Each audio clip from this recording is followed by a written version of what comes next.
New York City, 1981. A young writer arrives with a suitcase, a notebook, and a head full of dreams. Outside her apartment window, the city is loud, electric, and restless. Inside the clubs and cafes, music spills into the streets. Punk, jazz, funk, soundtrack of a generation trying to figure itself out. But beneath the glitter of the era, something else is unfolding. Second-wave feminism is reshaping the conversation about women's voices. A mysterious illness is beginning to ripple quietly through communities, long before the world would give it a name. And artists everywhere are asking the same question. What does it mean to find your voice? And what happens after you do? Tonight's guest has spent a lifetime exploring that question. For more than 40 years, she's told stories on stage as an actor and director.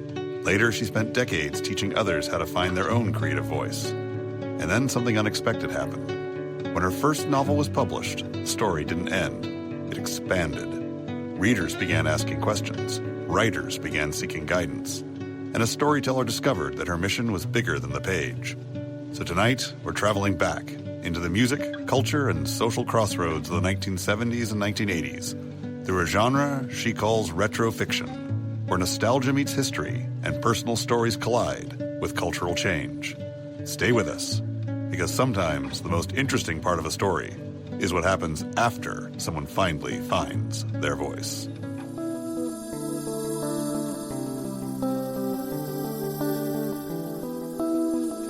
This is Doyle. Welcome to Spirit Talk Show, Bedtime Stories for Grown-Ups, a place where stories meet the deeper journeys behind them. Tonight's guest is Jean Burgess, playwright, educator, actor, workshop presenter, and author of retro fiction series that includes The Summer She Found Her Voice and her upcoming novel, Navigating Her Next Chapter. Jean spent more than 4 decades in the world of theater, performing, directing, and teaching creative storytelling, before turning her attention to fiction that explores the cultural crossroads of the 1970s and 80s.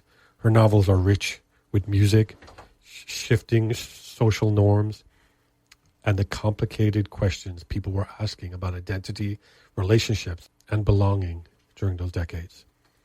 But what makes Jean's journey especially interesting is what happened after her first book was published. Readers began reaching out. Writers began asking how she did it.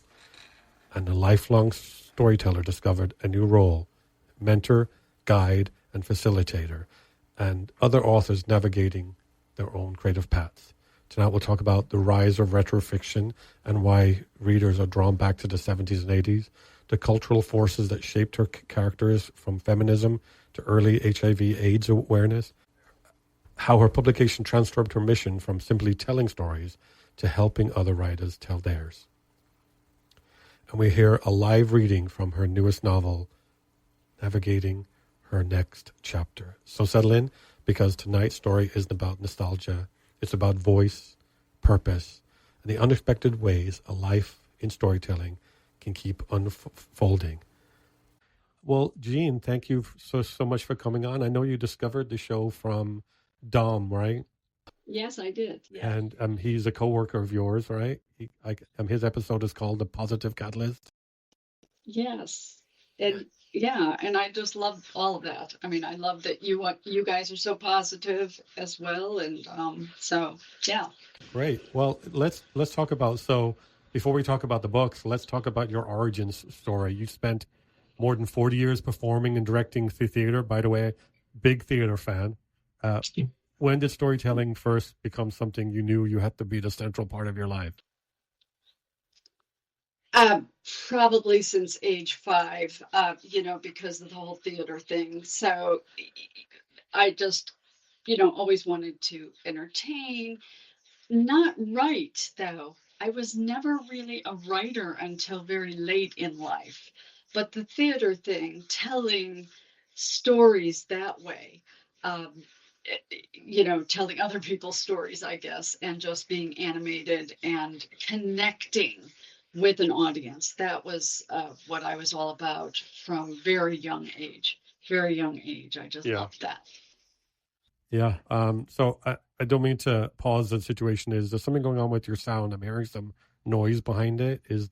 Are you using an external mic or using the computer mic? the computer mic. It's I wonder what you're hearing. It's okay. I mean, it's okay. It's just a little bit tinny. Like I'm not getting the full sound of your voice. Is there? So you're using the built-in microphone on the computer, and you don't have an external mic? No. Okay. Okay. Well, it's good. I mean, it's not unusable. I don't want us to spend an hour talking and then record something that's not. But I promise, we always get gremlins like this. It seems like every 20th show we get gremlins, and only because it's getting close to midnight. Midnight there. Yeah. Don't. Yeah. If you put water on her past midnight, that's when the gremlins come, right? So I see here that you've talked about performing in the living room as a child. What kinds of plays did you put on for your family? If there were more than two people sitting in the living room, I would dance, do magic, tell fairy tales, anything. It was just, I just loved to perform. And then it just grew from there. Interesting. Yeah. And in the description I've seen on your books, I guess the phrase that you've used is retrofiction. It's kind of an evocative phrase, but what does it mean? What draws you to that? So retrofiction are books that I write books and stories that take place in the 1970s and 80s. So it's really the time period. But it's because that's not exactly historical fiction, but it's not contemporary fiction. So I take the themes and the social, stories as that time period. But I really made up that genre because it's not really a real genre. I haven't. Well, it is now. It is now. It's Jean Burgess's. That's the origin story of retrofiction, right? You are the origin story, so that's cool. Yeah, because I lived through that time period, so I pull a lot of what I lived through, and then I spin the fiction out of that. Yeah. You don't look a day over 40, so you must have. I know. I was a teenager in the 80s for sure, but. So your newest book that's on pre-order now is called Navigating Her Next Chapter. Sorry, Navigating Her Next Chapter. That's on pre-order, and the book that's out is The Summer She Found Her Voice. Right? Am I correct? Yes, correct. So let's talk about a retro novel. They're fiction, right? Can you tell us a little about the novel that's coming out here? And when's it being released? It's April. It's coming right up, April 14th. Yeah, and I'm really excited about it. So that one takes place in Manhattan in the 1980s, early 80s, and my character becomes an aspiring writer and tackles, the Big Apple. And I was a starving actor during that time period. So again, pulling from my own experience, but spinning the fiction. Yeah, I was going to ask, is it largely set in the sort of the theater world as the setting, but with stories that you've created, not? Yeah, so she's doing the writer thing, and it's kind of fun and very different from what I experienced. She wants to write music, like clubs, music, the punk world. She wants to write reviews. So she's doing the down in the village and all that thing. Not what I did. I was, really I was taking acting lessons. I was taking dance lessons. I was taking voice lessons. So it was a lot of research for me. And like your novel, Navigating Her Next Chapter follows, it's Margie Stevens, right? She arriving in New York in the early 1980s. So what part of that journey is most personal to you? Yeah. Okay. So the fact that she lives in on the sixth floor of a walk-up apartment, roach infected, all of that, what we do in our 20s and we don't care. The part where she gets a job at Radio City Music Hall as to pay the bills. I did that also. I was at Radio City Music Hall, so there's a lot of little secrets about Radio City Music Hall that I get to tell my readers about that are fun. Do tell. Spill one. And then, well, like secret passageways, Oh, things awesome. like that. Cool. Um, um, so that, that part is the world building part of living in the city and what you can do on the cheap. Yeah, when I know a lot of people go to. I was in New York recently, and I know like musical theater is different from traditional theater.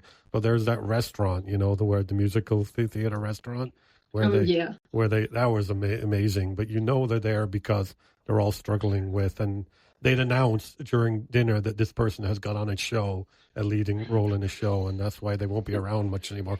But it was pretty amazing. I'm a singer, and so like Howie. Howie's not here tonight. I've got Russ with me, but that was awesome. But you were looking at traditional theater when you were there. Well, no, you said you were taking lessons and stuff. Right. I was really, I did my fair share of auditions, but any shows during the 80s when I was young and in my 20s, any shows that I got cast in were outside of the city. So summer stock up in New England Oh and yeah. that sort of never performed in the city. And then I ended up changing direction. And getting into, I decided to go back to college or to get my master's degree. Okay. So an increasing number of people around didn't live through the 70s or 80s. Do you try and sort of give them a feel for that, or are you really writing more for people who also lived through those decades? That's a, that's a great question about who am I writing for? Who is my target audience? Yeah. And um, initially I thought I was only writing for people who were my age. So 60, 70-year olds, Yeah. the senior citizens.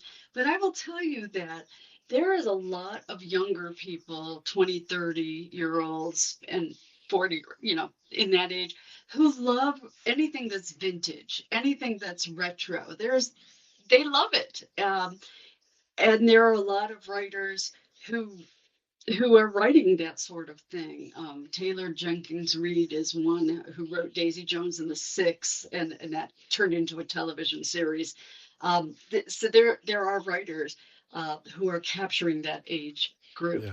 And the other thing is, even though it is a woman's story and it's her arc and her development in this series, a lot of men resonate with this book because it's filled with music in both books, even the first book, because she goes on this tour around the country with a swing band, but the second book because there's a lot of punk bands that are referenced, the Ramones and Beastie Boys and Yeah. Yeah.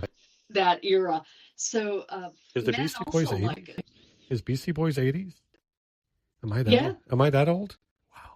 Yes. My yes, gosh. yes, Doyle, you are My gosh. that Oh my old. gosh. So what I really liked about your books, Jean, is that your stories weave some like really serious like social issues, second wave feminism, racial tensions, and early days of HIV/AIDS. So, why was it important to bring those themes into the coming of age story?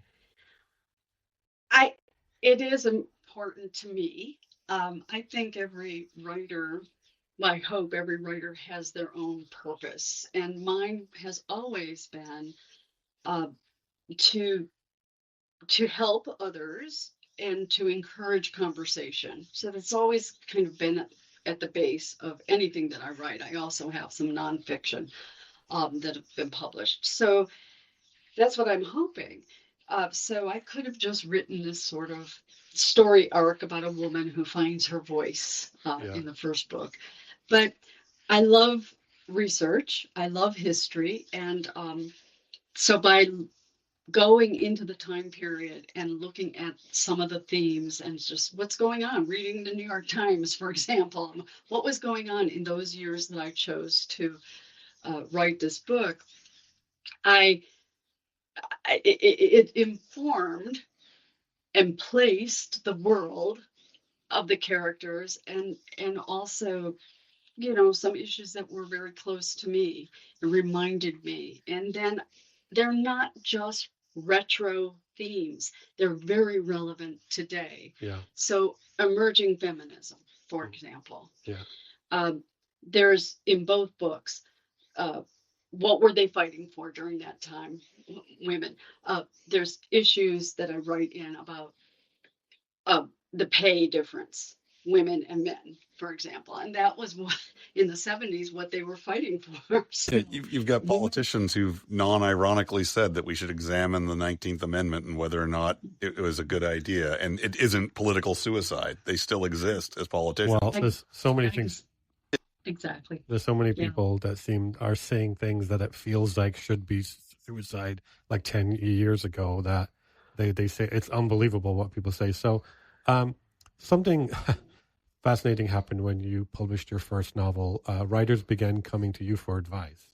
So what surprised you most about the transition from author to mentor? Oh, absolutely. So, yeah, and I'm so blessed with this because, as you mentioned, I was an educator also for 23 years. So I did the whole acting thing, and then that morphed into wanting to teach, and I taught on the college level for 23 years. Wonderful experience. And now I'm a writer. But then what happened when I got published and I started to do these author talks is other authors would come to me and say, well, how did you get published? Or how are you marketing your book? And authors are known to be very introverted and not want to get out into the public. And I just felt this need, certainly to answer their questions, but then to help. So I started to do presentations for writers' organizations and conferences, and I loved it. I guess it's that theater gene. I guess it's that teacher gene or whatever. It's in my DNA. But it has morphed into equally important for me to get out and try to promote my book, but also equally important to continue to do these presentations that helps other authors promote their books. And I'm loving this. Here I am, this senior citizen, but I am loving this new phase of my career. And it's one thing to write 2 books. It's another thing to potentially inspire or help a bunch of other, because a lot of people get almost to the point of writing a book, So, there's the books you write, but then with what you're doing in your seminars and things is, you're potentially helping inspire a whole bunch of other people to get their voice down on the page. So what was your PhD in? You mentioned that you'd gotten your doctorate. Yes, at New York University, I have a doctorate in educational theater. Okay. So I'm interested about your background in theater, so like you probably bring performance into storytelling. So when you write a book, when you write fiction, does it feel like you're directing a play, or is it something that you're creating from scratch? Like, what does it feel like to you? So that's very interesting because I was an actor and a director. The directors are very, left brain, very organized, very use those skills. And actors are very right brain, very creative. So I actually use both those skills. So I'm a writer who's I outline, I'm very organized. But when I get compliments about my characters in my books because as from an actor, I really do a lot of character background in all of my characters in my books, and I would approach it the way I would approach acting the characters. So all of those theater skills get pulled into my writing. But I still am learning a lot about the fiction writing craft as well. So I think I'm improving that as well. So it's interesting. That's a great question too. But yeah, all of those skills, I believe all these skills scaffold on top of each other. And I'm very lucky to have approached it this way with the theater background. They're all about trying to tell us like a story, but if someone finishes one of your novels and closes your book, right? What conversations do you hope? Well, like what conversations do you hope that they start in their mind after closing your book? Yeah, also a great question. I hope that they pull out that I always have key character themes. So this Margie Stevens, uh, in the first book, it's about her arc is about finding her voice as an authentic voice as a woman. So that's kind of the key thing there. In the second book, it's pushing against her parental values. She's in her mid-20s, and it's finding her own values, but also overcoming some of her career fears, self-doubts, that sort of thing. Yeah. So there's those sort of the character themes. But then, as you mentioned earlier, I hope that the conversations are also about these themes. Um, the the themes in the second book, the navigating her next chapter, the one that's in Manhattan, um, the AIDS conversations about that. So when I was researching that, the questions I had was, it got in the early years of AIDS, nobody had a name for it. First of all, it wasn't, there was no name, but also it got shoved in the back of the New York Times, no media, and no government resources for research. And at what point, so these are questions, what I'm hoping, like, at what point does a disease become an epidemic? Every, numbers kept creeping up, but was it just because they didn't have information, or was it because it was the gay community? And that irritates me. And will it irritate others? This isn't and this is relevant today because of the stigma that is continues. So that's like an example. So things like stigma. Well, and a lot of the early deaths. That's a conversation to have. That's a conversation to have. Well, and it took a while, to even figure out which, deaths should be coming, because it counted, because they were at first being just categorized as pneumonia or, because AIDS isn't what kills you. AIDS lets in whatever it is that kills you, because you can't fight against it. And the cancer. Right. Yeah. So all these other things that suddenly, oh wait, there's this nexus that is relating all of these deaths to each other. And being in the theater community, you must have had a number. There's got to be some pain to writing these things too, as you remember people who are no longer here. Yeah, absolutely. Oh, yeah. Yes. Yeah. And I think that was one of the personal reasons that was important to me, because I remembered being in New York. I remember I've lost folks. Yeah. Yeah, I'm in. Go ahead. Sorry. Well, there was another theme that in my research came up. It just popped up, and I think this is so relevant today, and I hope this is a discussion, but this just popped up. That I think it was 80, during the years of this book, so 81 to 83, and it might have been the summer of 82, there was a huge anti-nukes protest in Central Park. And there were pictures and all this in the New York Times archives. And this was several years ago.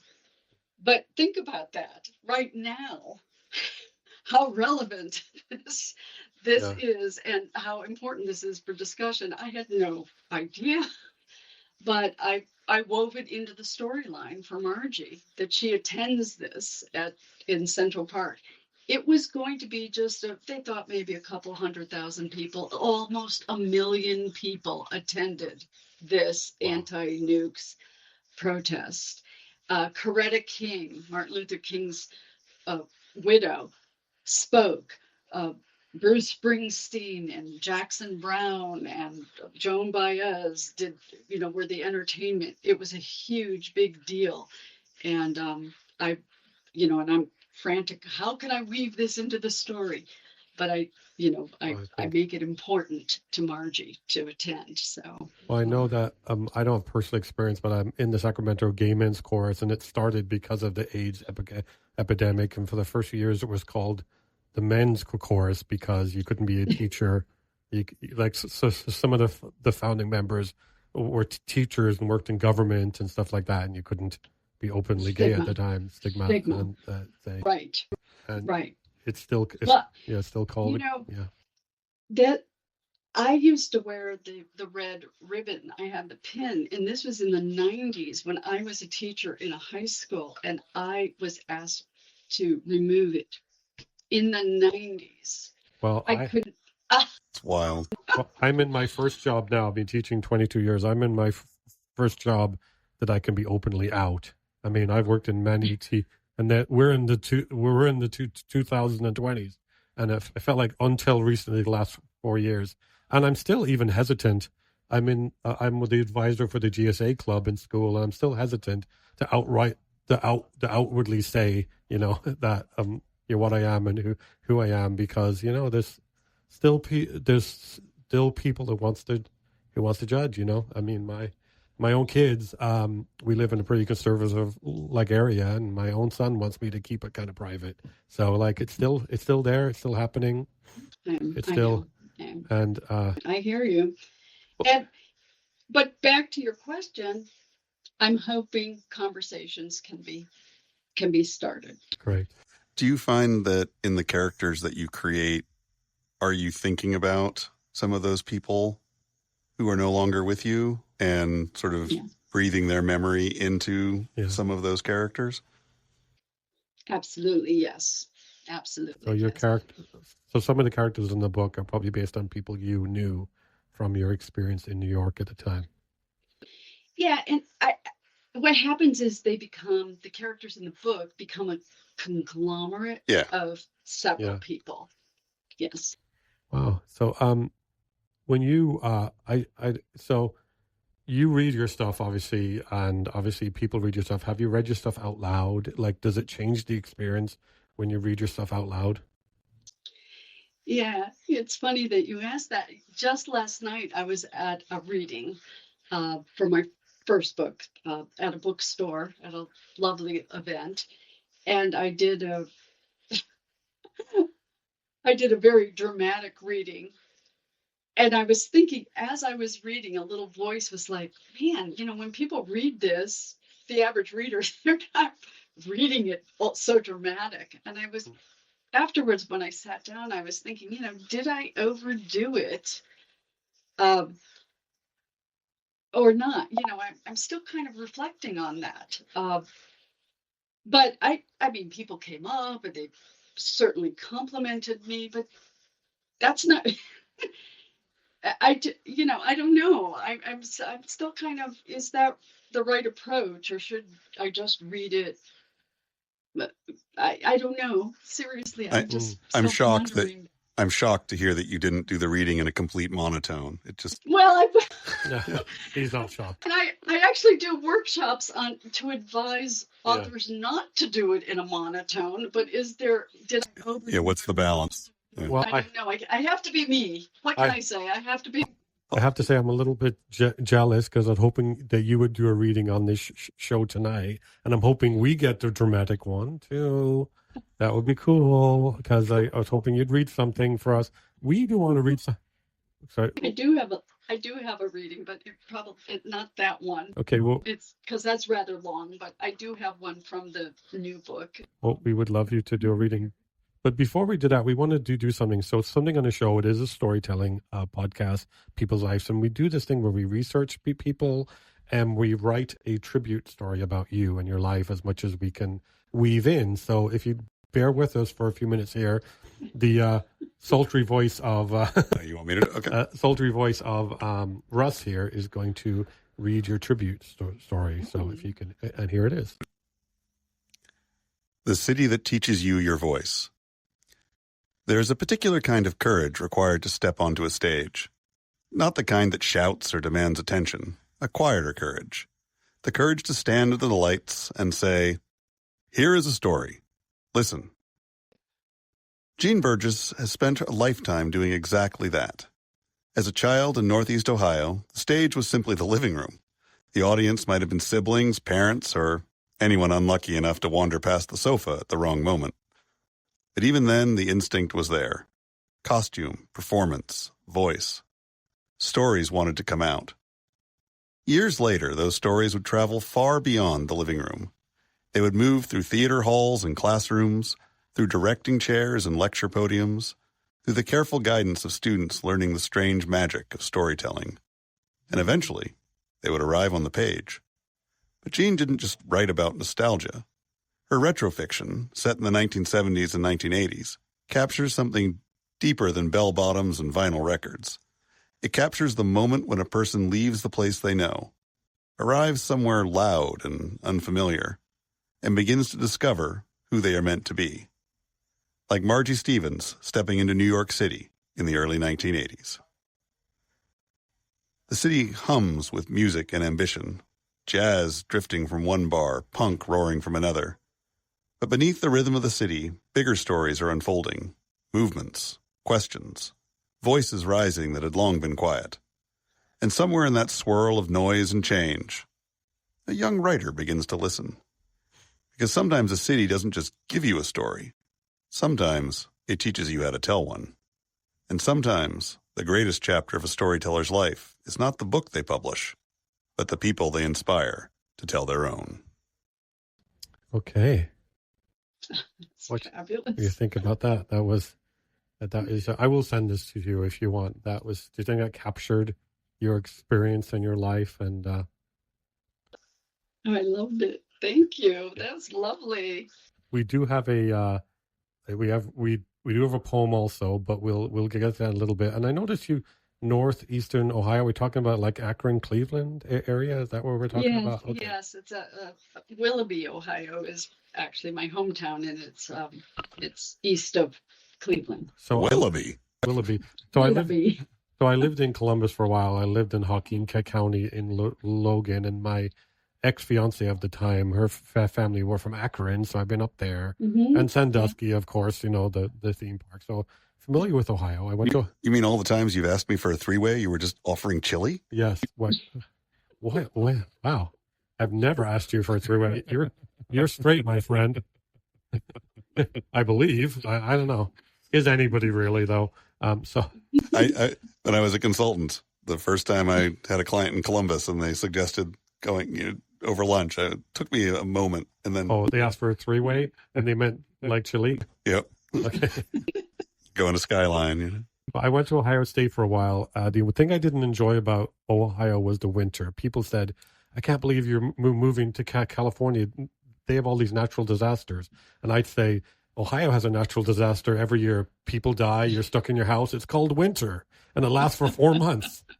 And it's definite, whereas there might not be an earthquake if I live in LA. So, yeah, the winters were hard. I didn't enjoy that. Yeah, especially up where I live by the lake, because that lake effect. Oh, yeah. Yeah. Crazy. So what took you from Ohio to New York? Oh, well, you do not have time on this show for all the places I live. Okay. New York, Chicago. I lived in Iowa. Yeah. My first marriage, that was a big mistake, but and then back to, I hope he's not listening. And then back to, I don't want to be mean. Do you care? And then back to the Baltimore area. So, and that's where I live now. Okay. Well, my first, I had a lot of traveling too. I'm from from Ireland, and I did New York, the Bronx. I did Ohio. I lived in Iowa too. I lived in California. I lived in, I moved around a lot too. My family's still in Ireland, but so I definitely understand the traveling bug. In fact, one time I walked from Eastern Ohio to New York. That took me weeks. I just did. Oh goodness! I just did it because I decided to. Because whatever. So, did you want to read your piece? Your piece? Yeah, I'll let you. Absolutely. After all the big talk, we're expecting drama now. We're expecting we want to close our eyes and transport us there. You know, that's what's happening now, right? There's so much pressure. Yeah. Dun, dun, dun, dun, dun, dun, dun. Under pressure. All right. Well, this is to get a sense of Margie, again, the second book, navigating her next chapter. Yeah. And she is now in her mid-20s, and she has defied her father and moved to New York City as an aspiring writer, and she has just arrived. We have to remember she comes from a very small town on the eastern shore of Maryland. So she's a little naive, but she's determined. So this is March 1981. I was 9.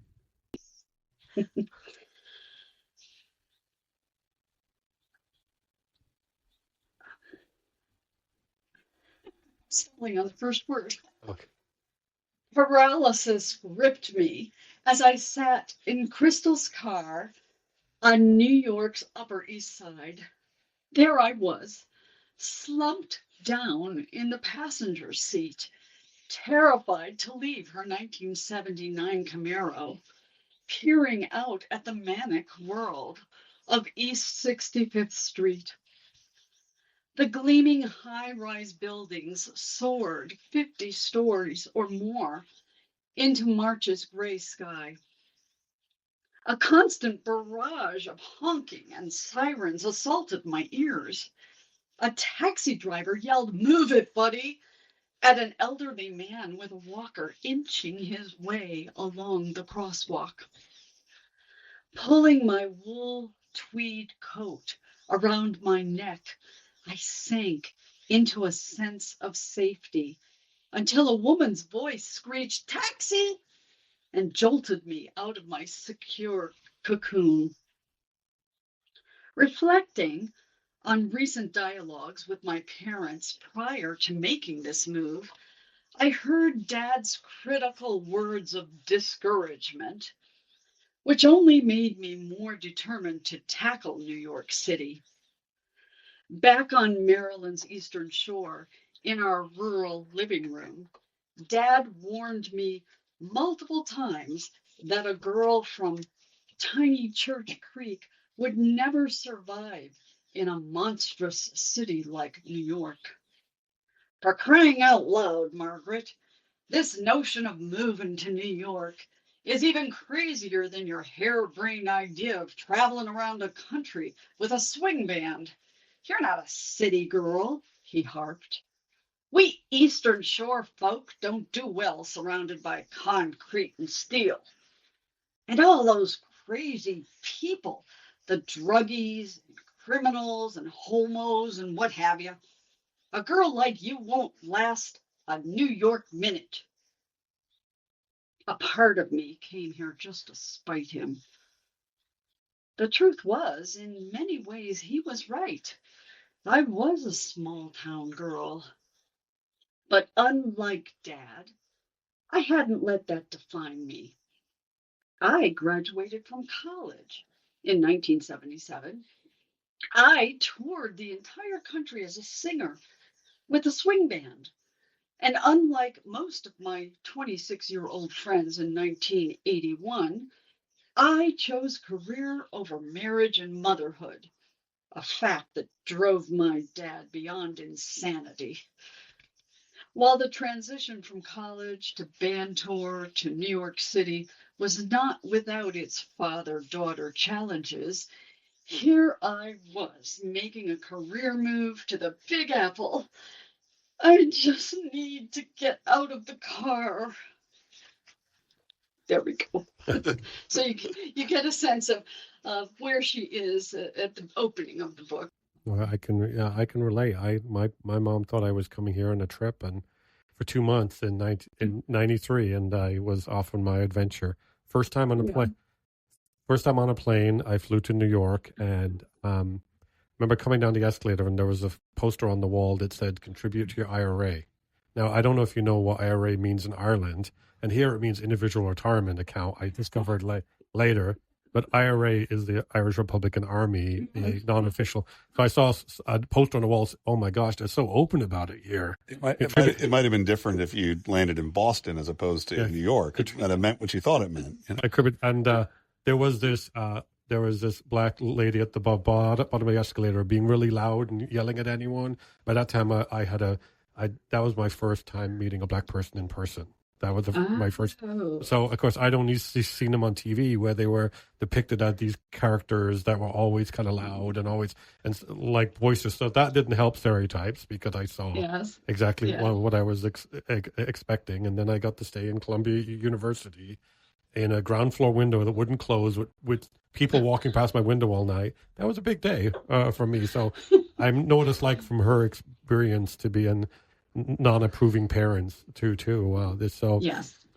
So Jean, so every writer has a moment when something shifts inside them, when storytelling stops being just a craft and becomes a calling. Was there a moment in your life where you realized that stories weren't just something you loved, but something that you were meant to share with others?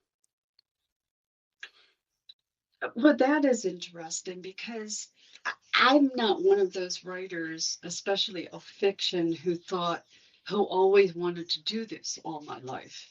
This really is new for me. I certainly, as an academic, I wrote articles and was published before and all of that, but really it wasn't till COVID that I wrote my first book, and thought, I can be a fiction writer.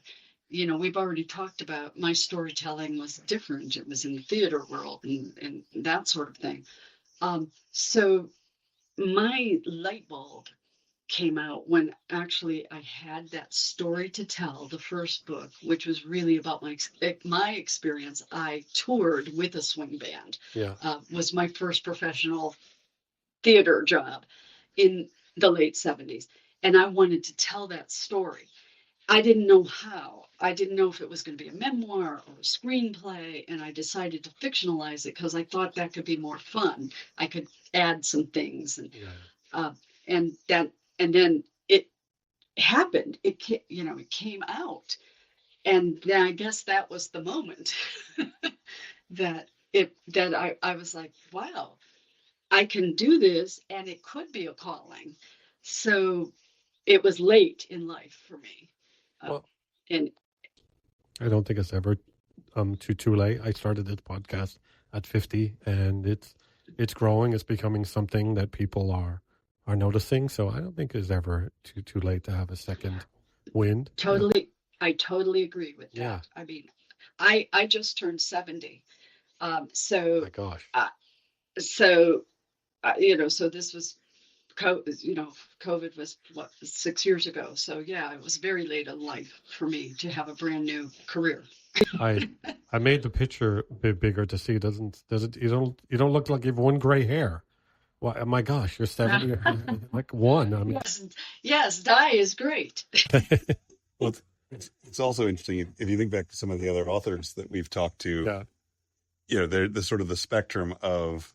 Yeah, because we've interviewed some people where they sort of say, I don't even know what the story is. I'm more of a witness writing it down, and I don't know the end of the story until I'm getting there.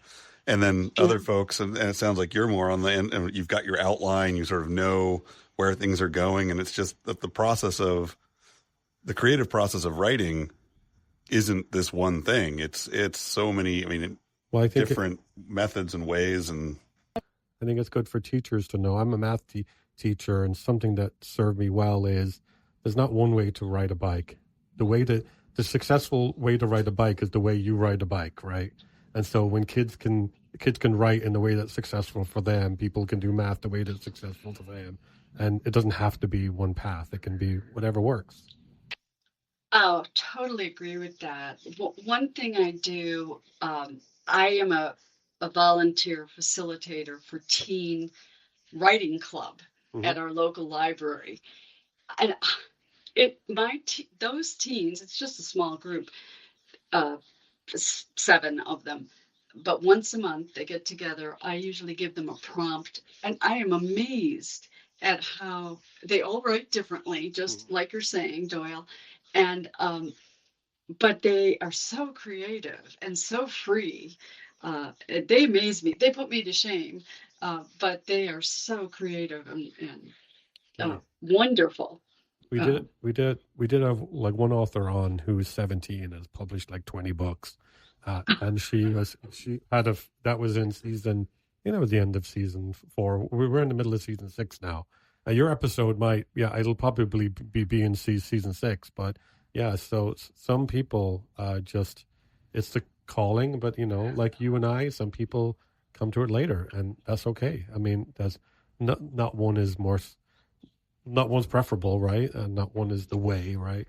So if you'll endure us just a little bit more, I'm going to read your poem to you, right? The poem we wrote about you, right? So thank you for enduring our poetry and story reading. It is a storytelling podcast. Okay, so I'm going to read it. This is called Finding the Voice. There was a girl once in a living room theater, wearing costumes made of imagination, performing for anyone kind enough to stay seated. She did not know then that stages would follow her, through classrooms, through rehearsal halls, through decades of listening. She did not know the stories are patient things. They wait. They wait in the quiet corners of cities, in the rhythm of music drifting through open windows, in the questions people are afraid to ask. And one day, a writer arrives in a city of noise and possibility, carrying nothing but a notebook and a fragile beginning of a voice. The voice grows so slowly, page by page, story by story, conversation by conversation, until one day the writer discovers that the voice was never only hers. It belonged to students, to readers, to writers who came after, asking softly, "How did you find yours?" And the answer, like all good stories, is still unfolding. I love that. Yeah. Are you a poet? Well, I mean, Is that one of your? Oh, he's Irish. So, yeah, I'm Irish. So I mean, Okay. these stories and these poems are things that I do the outline of, but I do use, I'm going to ask you about this, I do use like AI to help me organize them a little bit. And so how do you feel about, how do you feel about like AI in creation? And be careful because it's listening. No, I'm joking. No, it probably is. Well, not yet, not until you publish. Oh, it's listening. It's listening right now. We got a phone, like, it's listening. I have one of these in my hand. Good point. This is, hey, wiretap, hey, wiretap, get me a pizza, Remember when we were afraid of wiretaps? And now we say, hey, wiretap, get me an Uber. Hey, wiretap, how do I find this movie? Absolutely. I agree with that. There was a question there, and I think you were asking about I lost it in my verbal diary. the use of AI as Well, how do you feel about as AI a tool creation? in creativity? Do I? Is that what you're asking? Well, how do you feel? I mean, yes, and how do you feel about it being used in the industry? Oh, wow. You're throwing me under the bus. I am not in favor, and I don't even use it as a tool. So generative AI, no. I'm a member of the Authors Guild, and they really go to bat. It's an international organization. There's 17,000 writers, members. They go in front of Congress, asking for, can we put some restraints on AI? They're very big organization. But one of the things that I display on my table, my books are registered with the Authors Guild as human author. Mm-hmm. So I'm very big on that. And when I negotiate my contracts with my publisher, I make sure that that the covers are, there's no AI in the cover. There's no use of AI. A lot of I am pretty anti AI. I'm just old school, I guess, but I take my time. I don't use everybody's like, oh, use the tools because it saves you time. I have time, so I just do it my way. A lot of authors, I've noticed their websites are they have videos, and they have book covers that are so obviously like AI generated. And I'm throwing myself under the bus because I do use AI, but I use it as a tool to connect with people. So I think there are good ways to use it. I'm using it as a way to have authentic conversation, connect with people. What were you going to say? Well, so there was a Royal Institute talk, and they played two pieces of Bach for the audience and asked them to pick which one was actually Bach and which one had been AI created in the in the style of.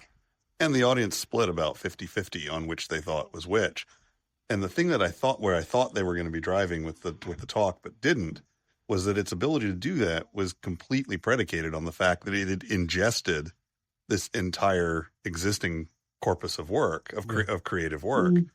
And without it couldn't do that. And my real concern one of my concerns on the whole use of the generative AI things is you get to the point where it's kind of like a dog vomiting up its breakfast and then eating it again.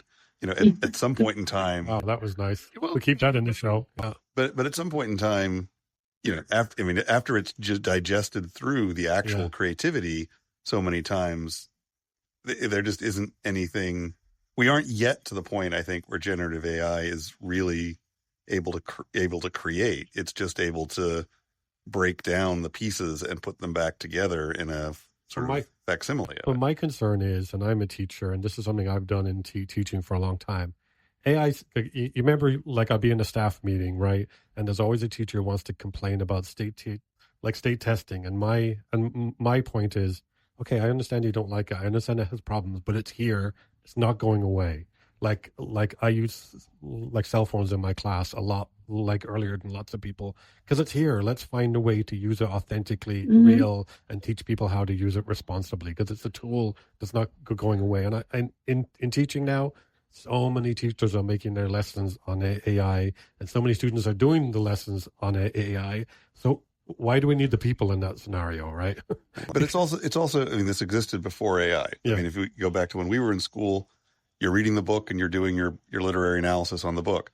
There were always the cliff notes. Yeah. And there were the kids who actually read the book and thought about it and tried to do their own analysis. And they're the ones who grabbed the cliff notes, never even read the book. So the ability to do things like this have been there before AI. AI is just making it so much easier.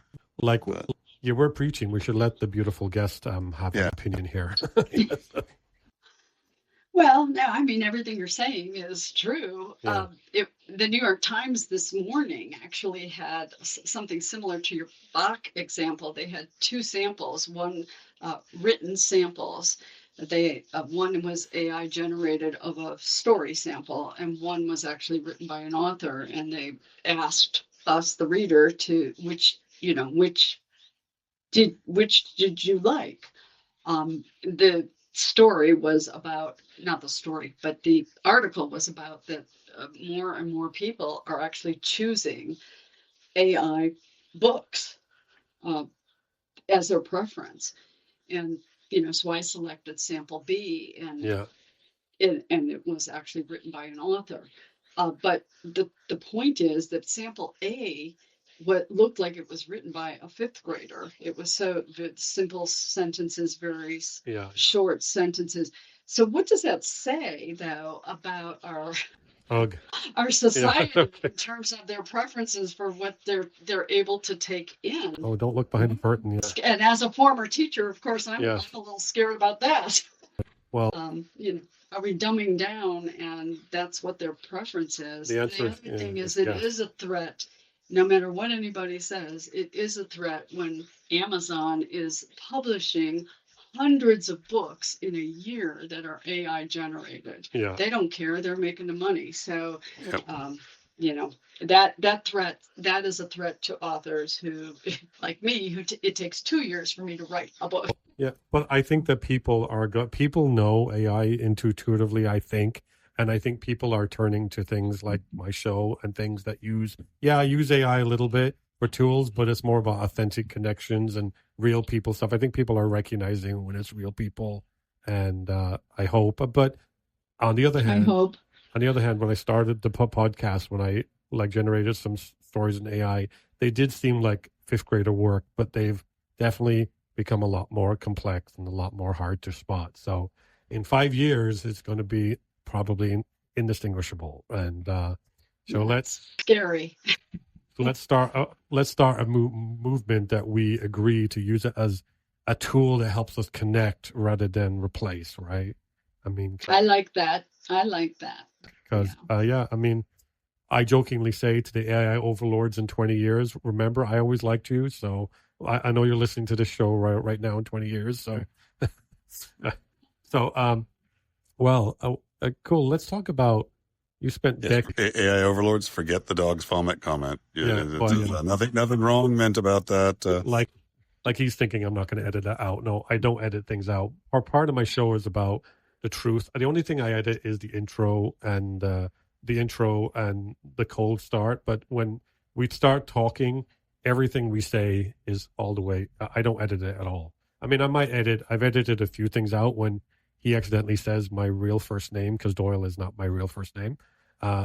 Because unfortunately, the association that my full name has, people share that name and have done bad things. So that's why I go by Doyle. Yeah. And Doyle is my... Your secret is safe with me. Well, I've just said it on the show, and we're having 70,000 people like a month listen, so I don't think it's a secret anymore. Well, no one can tell who you are when you've got your glasses on. Yeah. You take them off. Then they suddenly recognize me. But Doyle is my name. It's just not my actual first name, right? Well, let's talk about your legacy, right? You spent decades helping people tell their stories, students, writers, and readers. When someone finishes one of your books and walks away from your workshops, what do you hope they carry with them about their own voice, their story, and their own place in the world? Yeah. Well, first of all, I hope that anything that workshop-wise, I hope I've just given them at least one or two ideas that can help them better their own journey. But the same thing with my books, that maybe a thought, maybe a question, maybe something that Margie has endured will help them reflect on their own life a little bit, or question something and so boy, if I can do that, I'd be thrilled. Yeah.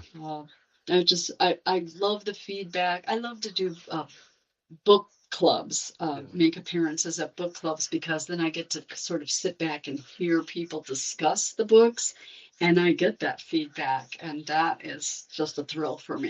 I was actually just going to ask about one of the authors we had on a couple of weeks ago. Colleen.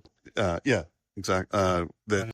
Colleen, yeah. That she sort of actively reaches out and says, if you want me to drop in by Zoom, or if she has a bookmark, she's a book club link on her website. Click here. I will come to your book club and I will talk. And so she wrote. Do you do something similar, or if people want it, do you do something similar if people were reading your book in a book club and they want you to drop in via Zoom or something like that? Well, what a great segue to give all your plugs, right? So your new book that's coming out is called Navigating Her Next Chapter, which comes out April 15th, right? And it will be available on Amazon, bookshop.org, Barnes & Noble, and probably anywhere you can buy books. Absolutely. Your book this summer, She Found Her Voice, is already available out there. And it's the same places. And your website is jeanburgessauthor.com. And I'll let Russ spell it. JeanBurgessauthor, JeanBurgessauthor.com. And that's where people can get in touch with your work and get in touch with you and buy your book. And hopefully we'll get this episode released around that time when your book is, so we can get some movement on that. But, before we jump off, it's really late there in the East Coast for you.